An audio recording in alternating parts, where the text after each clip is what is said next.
Hey, what's up guys? Chad here with the Reptile Rangers. Now we're at the Kernersville Reptile Zoo and Medical Center again today, and we're going to kind of talk a little overview on Sulcata tortoises, okay? More primarily the babies. Now we will talk a little bit about the adults or just all in general, but mostly this is going to be kind of just an overview about dealing with babies. Now I'm not going to go as in-depth as doing like a complete care guide of the Sulcata tortoise. That'll be another video at some point in time. This is just to give you kind of a brief overview on some of the easiest ways to deal with a Sulcata tortoise baby. All right. Now, just before we get into that, right in that bottom corner right down there is our subscriber button. Make sure you hit that. We appreciate you doing so and following along for those that already have week after week after week. Now let's get right into this. Okay, so now let's talk about baby Sulcata tortoises. All right, they're super popular and probably overpopulated, especially from a lot of tortoise farms. This is one of the more popularly bred tortoises. We've bred them quite a bit in the past.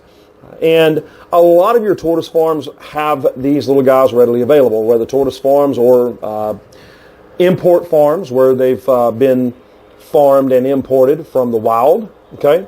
Now, when we start talking about the baby Sulcata tortoises, a lot of the times folks don't allow them to get established before selling them. They'll just sell them fresh out of the egg. When down here, a yolk sac absorbs, they're gone, okay? You can still see a little remnants of a yolk sac if they're really, really young, or you can see where the yolk sac was near gone before they were sent out, as it were. But they should be given anywhere from at least 4 to 6 weeks to establish. A lot of places don't do that. They'll send them straight out. And that's why you also have a lot of them die, because they don't get a chance to get established. Now, when we start talking about dealing with the baby Sulcata tortoises, for one, you want to make sure that your habitat is set up as best as possible. There's many different ways in which you can set up a habitat for a Sulcata tortoise, because understand, even though they're from Africa, there's things called microclimates, okay? So while, yes, in the savanna regions it's hot during the day and can be a little cool at nighttime, there's still areas within the ground, within burrows, and even in rocky outcrops and formations, or in big hollowed out trees, things like that, that could be a little bit more climate controlled, okay, or microclimated, meaning there may be a little moist areas deeper in the ground, because these guys are a burrowing tourist. They will dig down into the ground to escape heat, to escape predation, and to sleep, things like that. And so there may be a little bit more moist area down inside the ground, or inside of a hollowed out wooden area, maybe after a rain. Or if they're closer to the forested regions, then you may have or some areas of moisture along with that drier atmosphere out on the savanna plains. So it can change, okay? Now, with these guys, the one key thing about these little guys is they do dehydrate very, very quickly. So we always use these little low water dishes, and we always make sure to at least once a day just set it in the water dish and let it do its thing. If it drinks, cool. If it doesn't, then we just let it go ahead and go on about its way.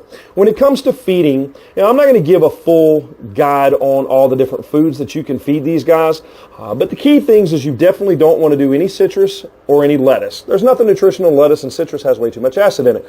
But they can get a lot of hydration from things that they eat. Some things that you can feed them can be a little bit worse for them and can cause the pyramiding and things like that, because extra protein. So whenever you start looking up things to feed, or in a basic care guide, even in some of our prior videos, we talk about some of this when it comes to vegetable eaters.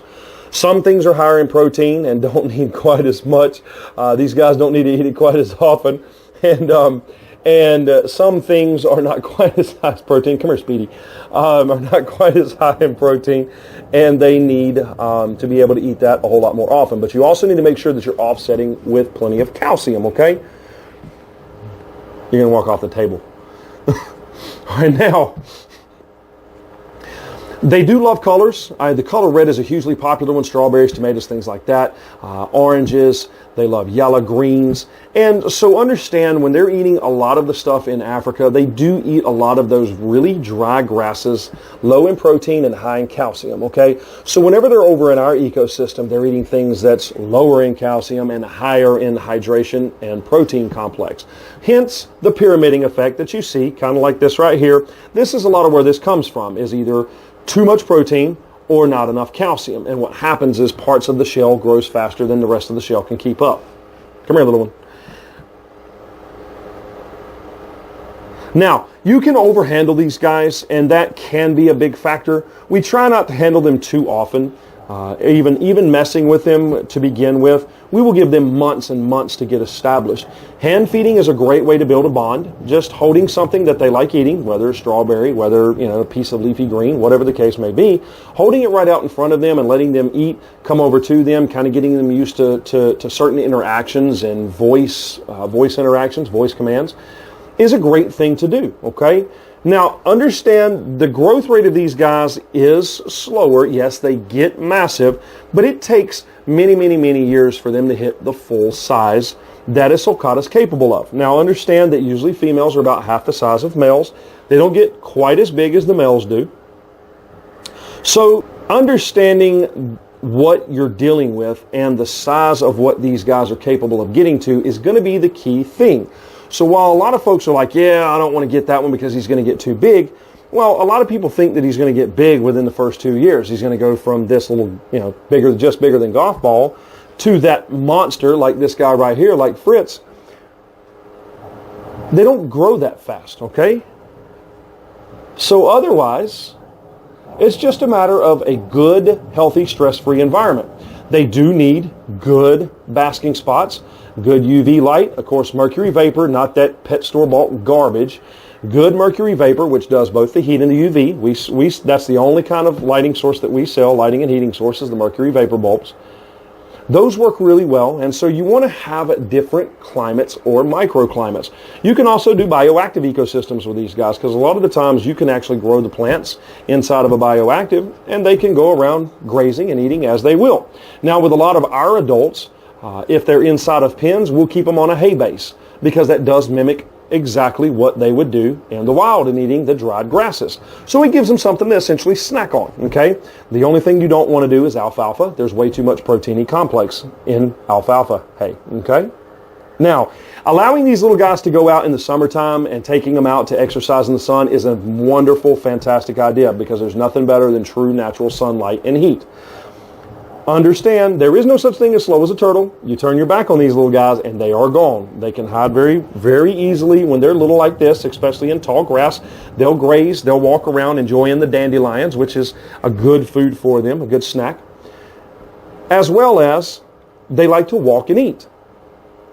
So understand that whenever you take them out, you need to make sure that you keep an eye on them. Some people will tie a little string around with a balloon that kind of dangles as a little identifying marker. Once they're bigger, it's a little bit easier. Also understand, though, and make sure to remember that if you set up an outdoor pen, they are probably going to dig, so make sure that you're preparing for making a barrier somehow in the ground, whether chain link, whether hardware wire, whether brick, wood, whatever, that you're going down into the ground a little ways. That way, if they dig down, they hit a barrier and can't come out. A lot of folks lose their sulcatas, their sulcata tortoises, especially tortoises, but especially sulcatas, from the little guys just digging down and digging their burrows within inside of their pen or their outdoor natural area.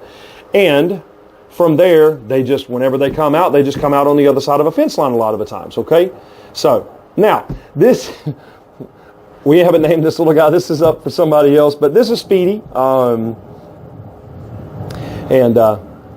This is Chad. We are the Reptile Rangers here at the Kernersville Reptile Zoo and Medical Center. And this is a little overview on baby sulcata tortoises. Now, we appreciate you coming along. Make sure to hit the subscribe button, the like button. Make sure to hit the bell for notification. Our information will be in the description below for those that have any questions or need to get in touch with us. Make sure to check out our TikTok channel, also entitled Reptile Rangers, the Instagram page entitled Kernersville Reptile Zoo. Also, feel free to come see us here at the zoo, as we do have the storefront with babies like this guy right here and adult reptilian pets. of all forms, along with all the supplies that would be needed for the animals. Now, make sure to write in and let us know of other things you want us to film about. And we appreciate you coming along week after week after week. We'll either see you here at the zoo or we'll see you on the next episode. Later.